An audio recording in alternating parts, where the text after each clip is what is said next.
The American Psychological Association says that a significant majority of today's U.S. workforce believes that their workplace culture needs significant improvement and extreme makeover. American workers are concerned with issues including better communication, leadership, work-life balance, and investment in development opportunities, which drive both themselves and the organization forward. The association reports that approximately 70 to 80% of today's American workforce are prioritizing these aspects when considering employment or staying within their current organization.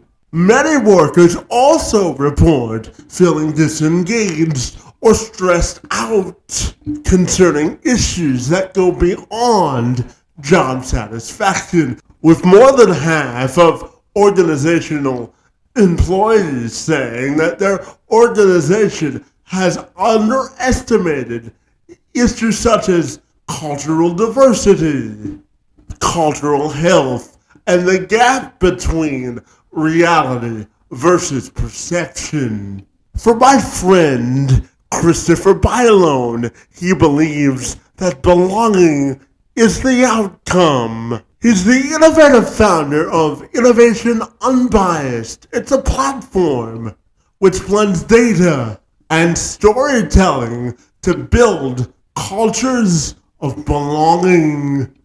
He says belonging isn't fuzzy, it's math, with the equation being inclusion times diversity plus equity equals accessibility.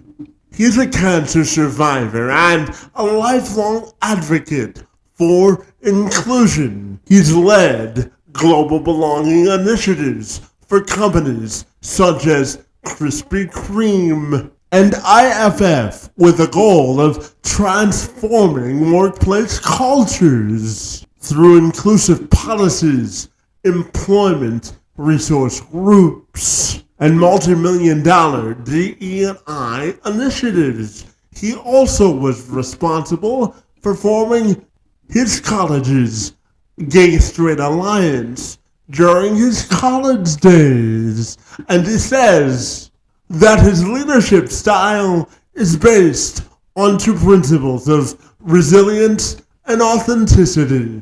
He's also host of the podcast I Know I Belong When, where he amplifies both bold voices and curious stories, which explore identity, inclusion, and impact.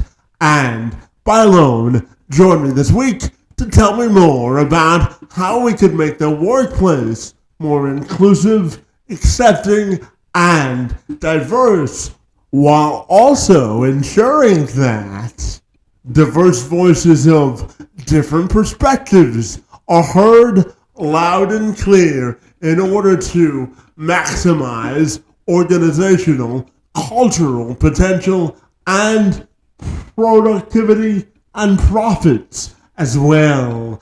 I'm Kevin McShann. Let's have this conversation.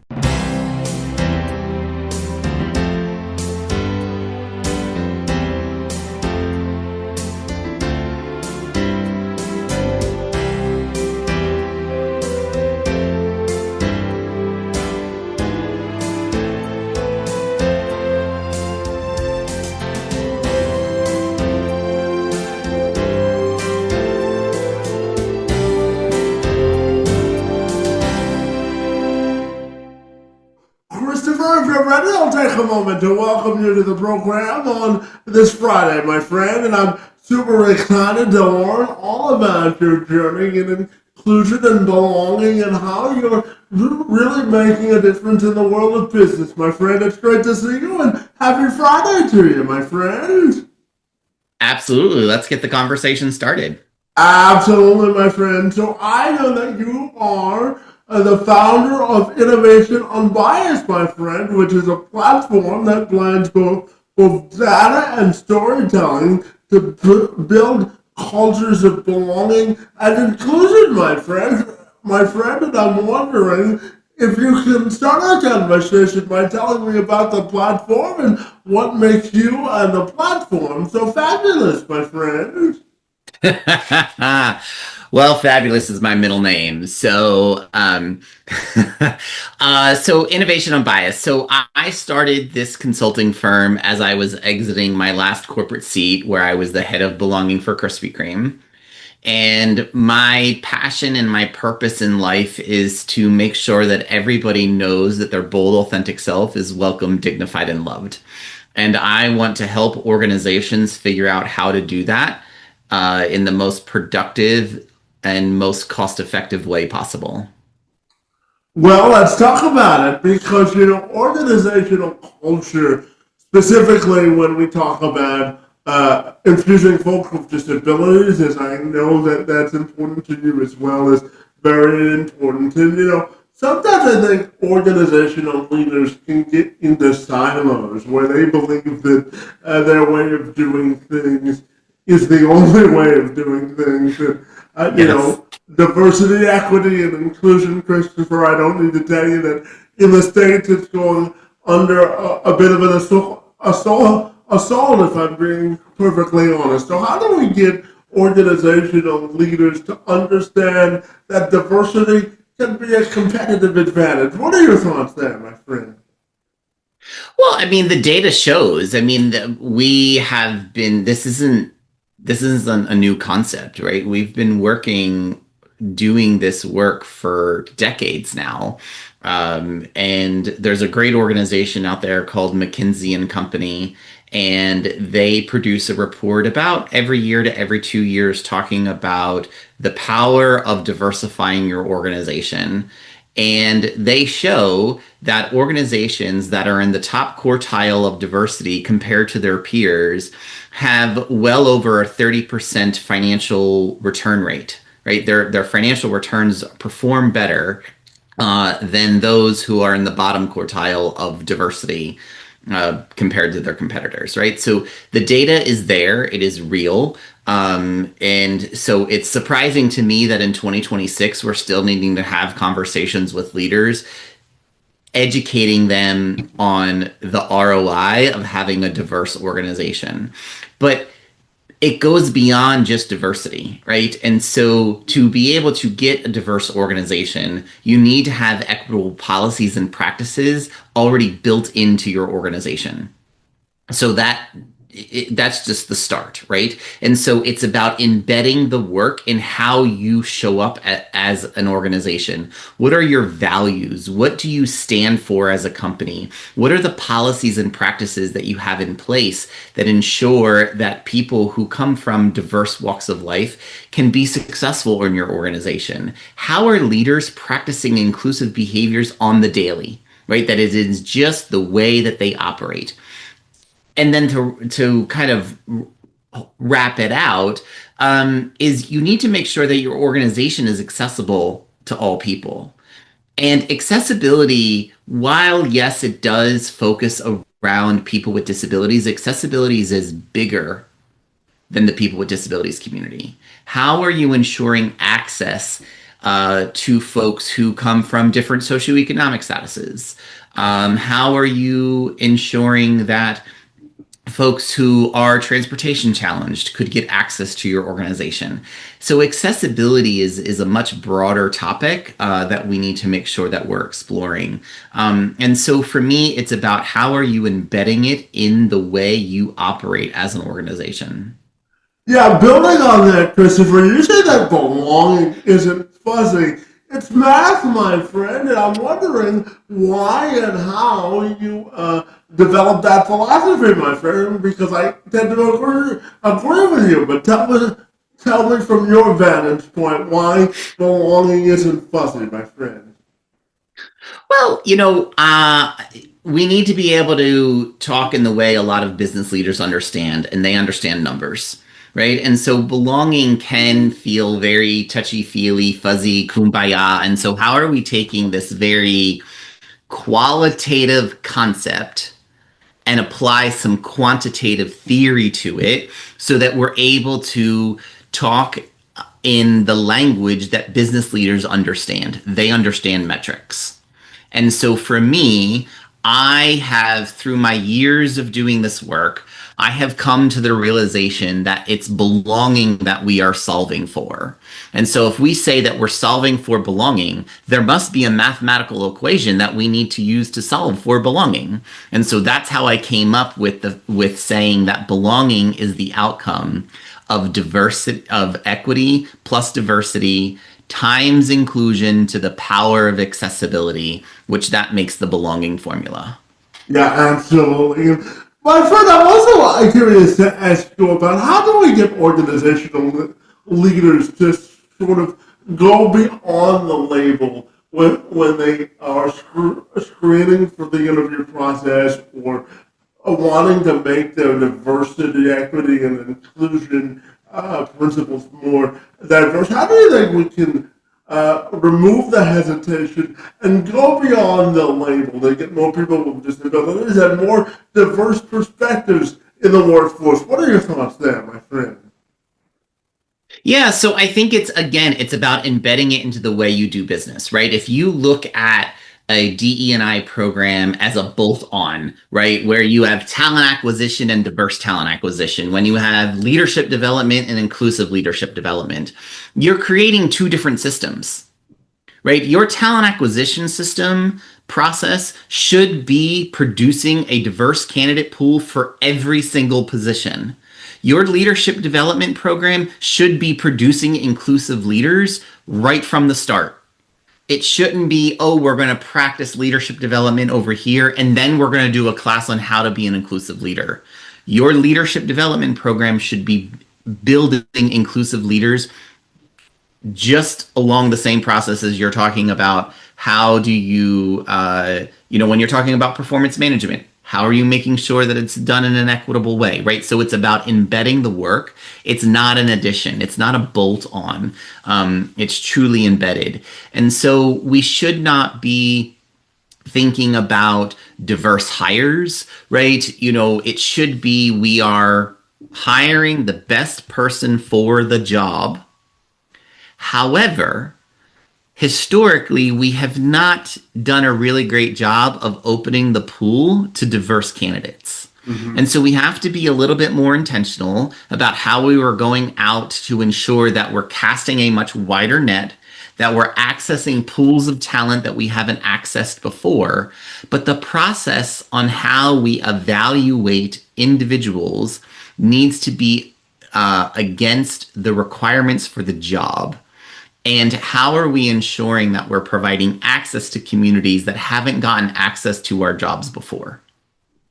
Yeah, absolutely, my friend. And I'm also curious to ask you about your podcast, my friend, which is entitled "I Know I Belong." When you amplify bold voices and curious stories that explore identity, inclusion, and impact, my friend. So tell me about the platform and the impact it's making, my friend. Yeah, so we started the podcast called I Know I Belong When because we wanted to share stories of individuals talking about their moment of belonging, their moment of non-belonging, right? This podcast is not just about the good stuff, but we're also going to talk about the bad stuff too, because those are real lived experiences. And so when we talk about somebody's moment that they knew they did not belong somewhere, what did they do about it? Did they actively engage the organization to try to change the way the culture was going? Or did they say, you know what, this is not my job to change the culture. I'm going to go find a new place where I know that I belong. Both pathways are equally valid, right? We should not be expecting that any and every marginalized community that has faced some type of oppression, that it is their job to fix the culture. Now, if Yeah, they want to engage in fixing the culture and helping, more power to you. But that is not the expectation. The expectation is that the leaders of those organizations, it is their responsibility to define what their culture is. If they then learn that the culture that they are having is creating discrimination or harassment, it's the leader's responsibility to redefine how that culture operates on the daily basis. Yeah, absolutely. And Christopher, as a public speaker myself, my friend, I often talk to organizations about the positive benefits of infusing folks with disabilities into a workplace culture and the positive benefits of hiring people with disabilities or diverse perspectives. And I'm wondering if I can ask the workplace culture question sort of in a different lens because I always tell organizational leaders that it's important to invest in your people. I tell organizations that the people that work for you are the best asset for progression within your organization. And I know that we've talked about data-driven decisions, but how do you think data-driven decisions can also help us make people-centric decisions that people really know that organizations value their opinion and that the people that work for companies are their best asset. I'm curious to get your thoughts there, my friend. Yeah, so I think it is when we're thinking about how we are creating a people centered strategy, we can get caught up in the feel good nature of it, right? Does this feel good? However, how do we know that it is actually producing the results we want to produce? And so that's where the data comes in. And so for me, it's if we're saying that we're creating an inclusive environment for all people, okay, is your organization representative of the markets in which you serve? And then you need to be looking at your exit data. Who's leaving your organization? And at what rate are they leaving your organization? Because if you have different population centers, right, different demographics, leaving your organization at a higher rate than others demographics, you might need to investigate why that's happening. Right? Mm-hmm. I had a past organization where we were trying to increase the diversity of our workforce. And we noticed that we had a lack of African Americans working in our workforce based off of the market data in where we were operating. And so we were making some pretty intentional actions about actively going after the African American community. And what we noticed is actually our hiring data suggested that we actually were reaching the African American community in a very intentional way. And they were joining our organization almost a little bit higher than other demographic populations. So we were telling a really good story. And we were demonstrating, at least through the hiring process, that this was an organization for them. Now, here is where the switch flips. They were actually leaving at a much higher rate than any other population than we had in our organization. So what that told us was that once our African American colleagues got to the organization, they were experiencing a different culture than which we sold them on. So we needed to go in and we needed to figure out why was our Black and African American colleagues experiencing our organization differently than what we told them they would experience our organization. And so we did focus groups and we found that there were some structural things that were happening. There were microaggressions that were happening in our organization that we were unaware of. And so we needed to go and fix that and create some interventions to change the way our culture was, right? It was a culture change. And over time, we were able to lessen the rate of our Black and African American colleagues exiting our organization. And once we did that, our diversity started to increase. But we needed to use the data to understand what was happening in our organization so that we knew what intervention to apply, not just throw spaghetti on the wall and sees what sticks, right? That's not going to solve it. You need to be very intentional. It's like a surgeon. Do you want your surgeon to use a scalpel or a machete when they're operating on you? You want them to use a scalpel. Mm-hmm. You want them to be very strategic in how they are operating on you. And that is the same way we need to be doing inside of organizations. We need to be very strategic and very intentional about the actions in which we take. Yeah, and building on that, what do you think is the new definition of being, strategically sort of competent when it comes to how diversity is viewed within in societal norms today? What do you think is the new, societal view on diversity within organizations, and how can we make sure that our strategic principles within an organization align with, our forward-facing vision of the future? What are your thoughts there? I'm fascinated to get your answer. Yeah, so I don't think people are against having diverse organizations. I don't, right? People truly do value being in a diverse group of people. Mm-hmm. I think what people are bulking against or have been bulking against over the last year or so is around the term equity, because they don't understand it. They don't understand what we're trying to achieve, right? So they look, when people hear about reparations or that we're trying to, you know, be intentional about the hirings in which we are making. There are certain population centers, those people who look like me. So if you're only listening to this podcast, I am a white guy. And so people who look like me, right, white males, tend to think that the programs that we are doing in the DE&I space is to go against white men. And that's not true at all, right? To have a diverse organization, you need white guys in the organization. They're part of the diversity of our culture. Mm-hmm. And so it is not about hiring less white men or promoting less white men into positions of power. It's about making sure that our organizations and our positions of leadership are representative of our society.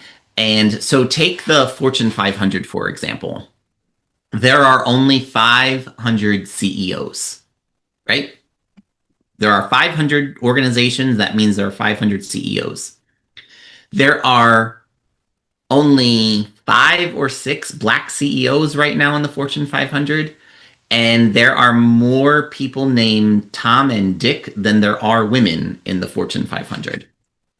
And so if we are going to increase the diversity of that population, of that pie, right, of the CEOs in the Fortune 500, the outcome is going to be less white men in that class, right? There's going to be, if we're trying to diversify the Fortune 500 CEO pool, well, right now there's going to be less white men because there's not going to be 501 CEOs. There's only going to be 500.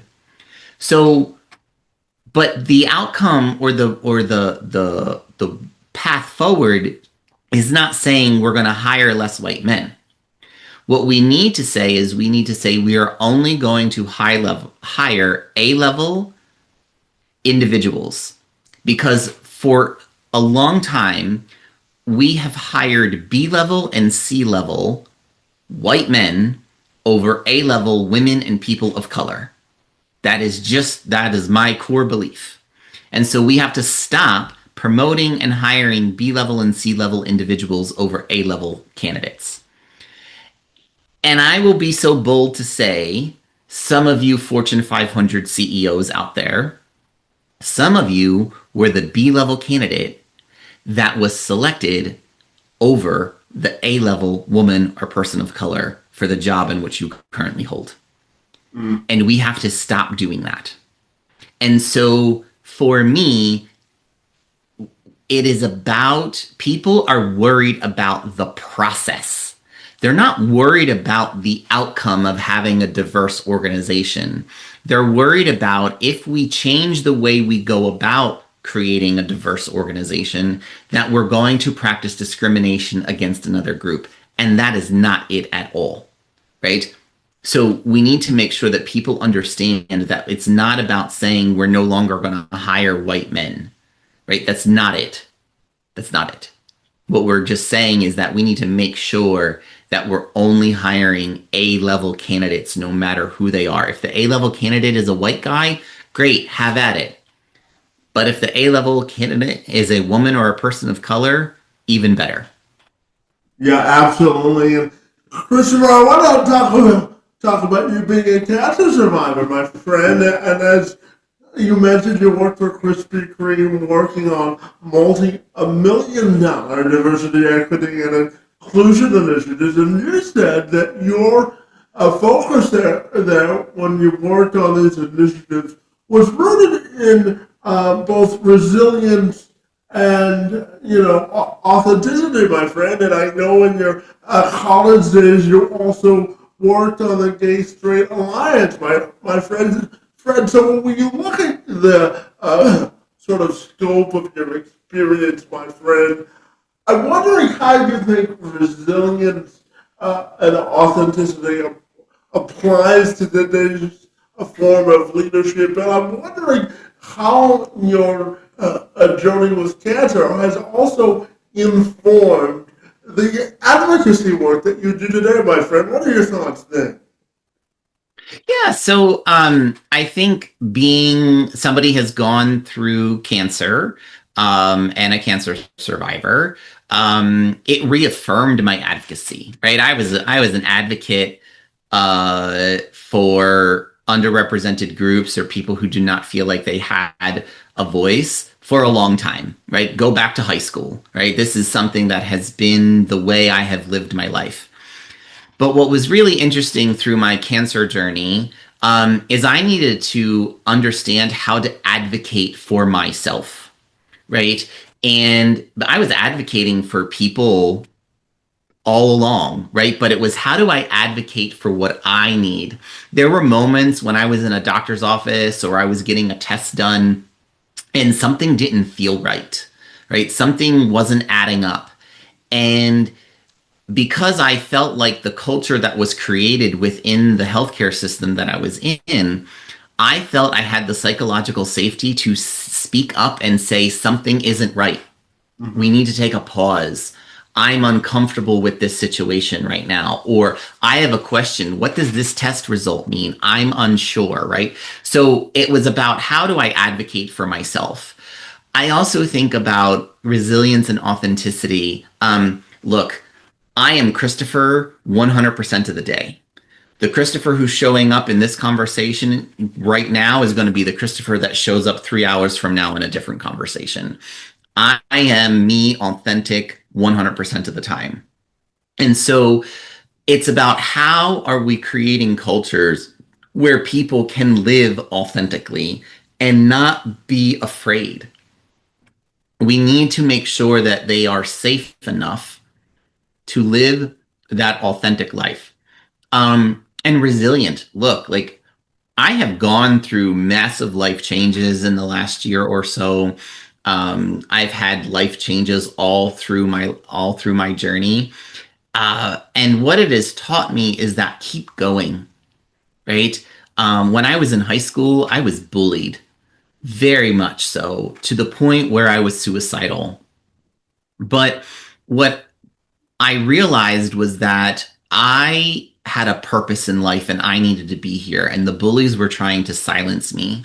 And so I decided that I was not going to let the bullies silence me. I was going to be even louder, and I was going to come out of this stronger than ever. And so that comes to the resilient piece, right? How do you make sure that we are giving people the tools to know that it's going to be okay on the other side, even in their darkest hours? Yeah, I mean, that's an important message to hold for both perspective and reality, for sure, my friend. And Christopher, I'm also curious to ask you about, the disconnect between communication within organizations. Because last year, our friends over at Gallup said that 80% of leaders believe that they report communicating rather their cultural values effectively, but only 45 to 47% of their employees agree that their communications from their leader are both helpful, relevant, clear, and engaging, my friend. And finally, 20% of U.S. employees strongly agree that they feel connected to their organizational culture, my friend. So how do you think we bridge the disconnect between employers and employees when it comes to organization or cultural cultures? And what do those numbers tell you, my friend? What are your thoughts there? Well, it tells me that what the organization is saying and what they're doing are two different things, right? A organization can communicate what their values are every day until the end of time. But what actions are they currently taking? Right? If you are an organization that says you value the LGBT community, but yet you pull all your pride paraphernalia out of your stores when there's a little bit of pushback, your communication, your value set doesn't match your actions, right? When you say you are here to support the immigrant community, and you believe that everybody should have access, but yet you take actions that are against what you're communicating. So employees today are done with the performative BS that corporations have been doing for a very long time.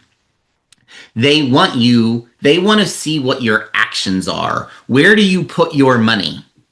Right? When organizations are pulling back from different diverse organizations, when they say we're not going to participate in this pride parade or go support this festival that's supporting, either the Black community, the Latino community, or the Asian community, even though their corporate values say that they support all of that, it's really the actions and what they're taking.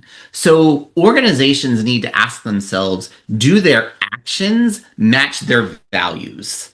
And if they don't, they need to decide whether or not they're going to change their actions or they're going to change their values, and be honest that the values in which they said that they had for all these years weren't actually their values.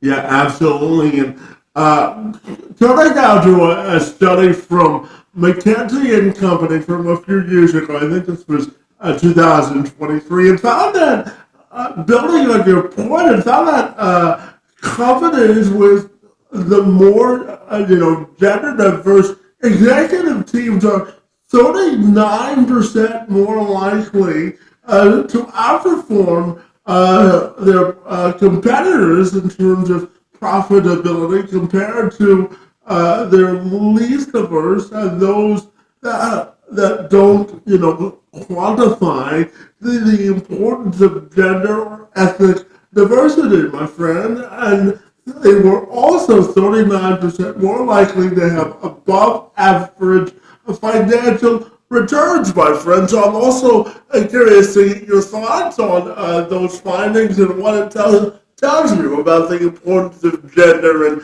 cultural diversity.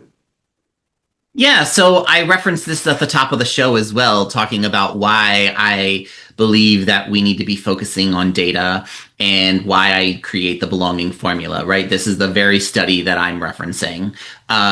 In that, because organizations, as McKinsey and Company demonstrate, have a higher financial return rate when they are more diverse. Right, so it's very proven, and so for me, this just goes, it emboldens the fact that we have to be diverse in our organizations. But what I will also add, we have to go a step further.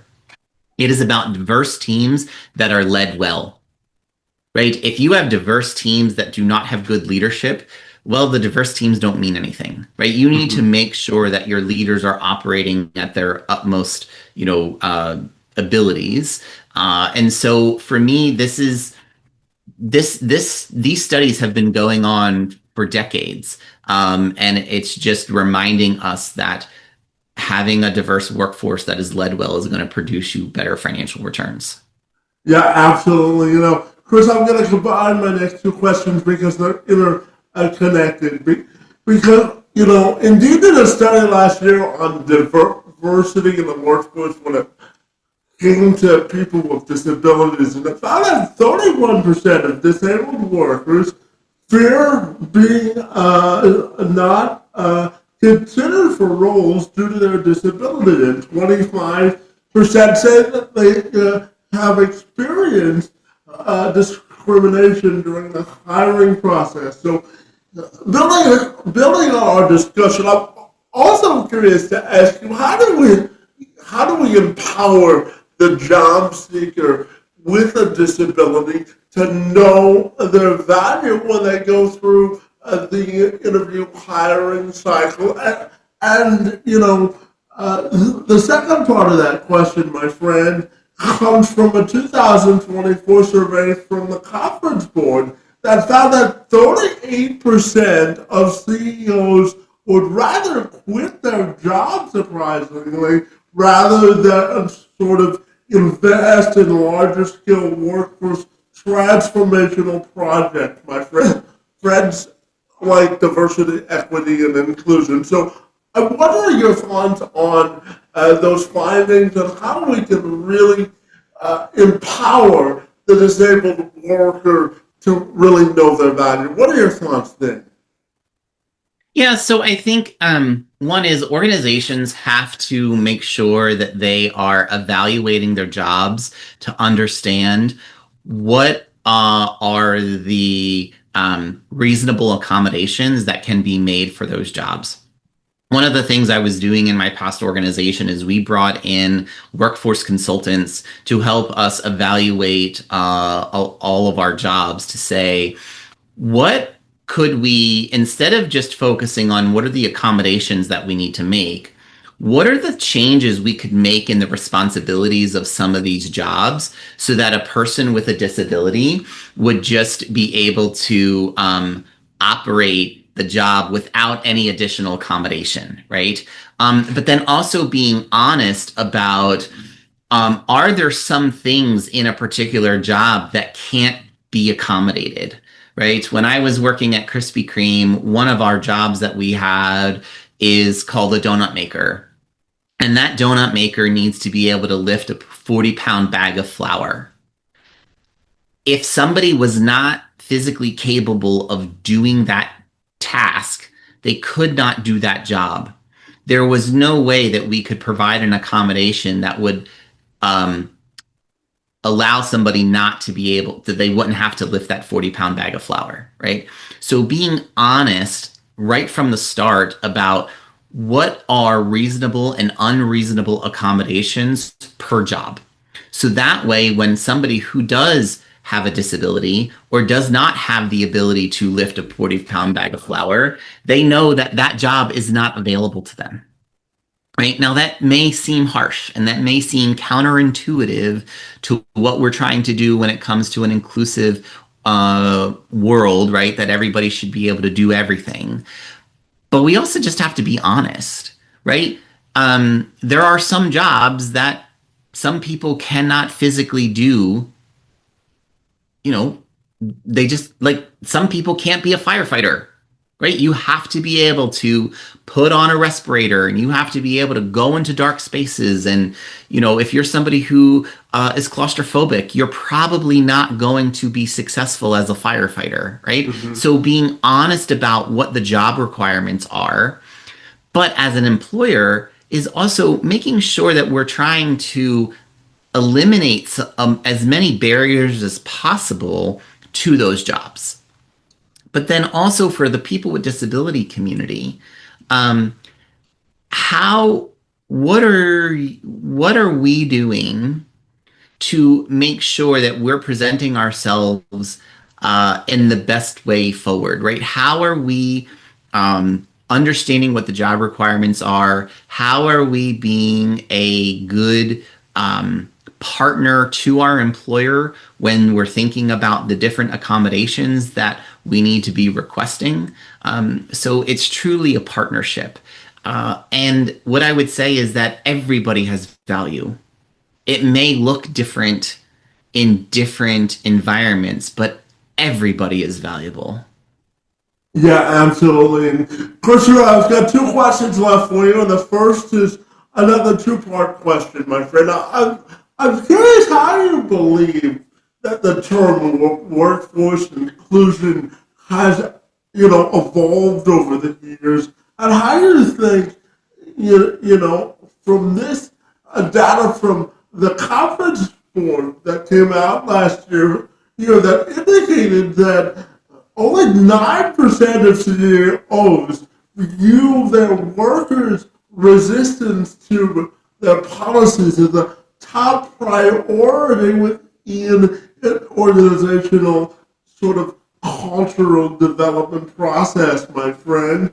And I'm wondering what that data tells you about the disconnect again between employer and employee, and what's your definition of workplace diversity and inclusion today, and how do you think it's evolved, my friend? So you can take that two-part question in any direction you like, my friend. So I think they're two. I'll answer both because they're two very distinct questions. Yeah. So the first one about workforce inclusion, that is why I say I'm solving for belonging. Belonging is the outcome when every individual's bold, authentic self is welcomed, dignified, and loved, where their unique identities can flourish and thrive, right? So to me, it's belonging is the outcome. That's how I believe that workforce inclusion has evolved, because we're not just talking about inclusion. We're talking about how do you know that you belong? And there's a difference between knowing and feeling, and that's a whole nother conversation, something that we actually explore on my podcast, I Know I Belong When. When you're asking about the disconnect between employees and employer and why CEOs are reporting that workers have a resistance to change, it's probably because we're asking employees to do a lot more with a lot less. And so when they hear change, what they think is they're cutting our budgets, they're cutting our staff, and they're asking us to do more things, right? And so I think what we need to do is we need to make sure that organizations understand what their mission is and how they're going to accomplish that mission in the most cost-effective way possible. And how are we rallying the troops? How are we creating a culture when we need to dig deep, when we need to make some hard choices, that employees feel like they are part of the decision process? When people cook up a decision and they don't get inputs from other people, and it feels like the executive committee went into their boardroom and had a war room experience and came out and they say, this is the solution we're going to apply to the organization. And a lot of times employees will like, well, did you ask us? We probably could have given you some input and some, things about how we could have made some different changes that maybe didn't have to reduce headcount. Maybe there were other ways to have some cost savings, right? So I think what the problem is that we have too many executive committees who are operating in a vacuum, and they are not listening to the frontline workforce, who actually is the one who has to implement the changes they are cooking up in the boardroom, right? How are they incorporating the voice of the frontline worker into the decisions that they're making on a daily basis?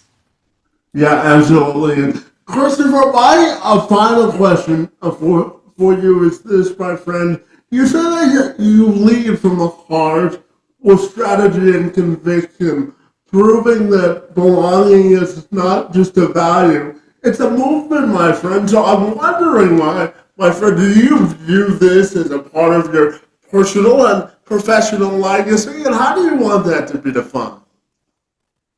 Yeah, so I do believe that it's part of my legacy, both personally and professionally. As I said before, this is my purpose in the world, right? Is helping not just companies, but every organization, be it a school, a church, a community center, fraternity, a sorority, even your own home. How do you create belonging in that space? I believe you need to lead both with the head and the heart, right? There's a combination between the two of them. And it is about a movement because we're not stagnant. This isn't something we're standing still on. And I go back to a quote by Maya Angelou. Everybody knows this. People will forget what you said. People will forget what you did, but people will never forget how you made them feel. And so I focus on that. That quote sits on my desk. Literally, I can look right to the left and I can see that quote sitting on my desk because it is my daily reminder about how I want to show up in the world. And I just don't want people to feel that they belong with me. I want them to know that they belong with me. And that is my legacy.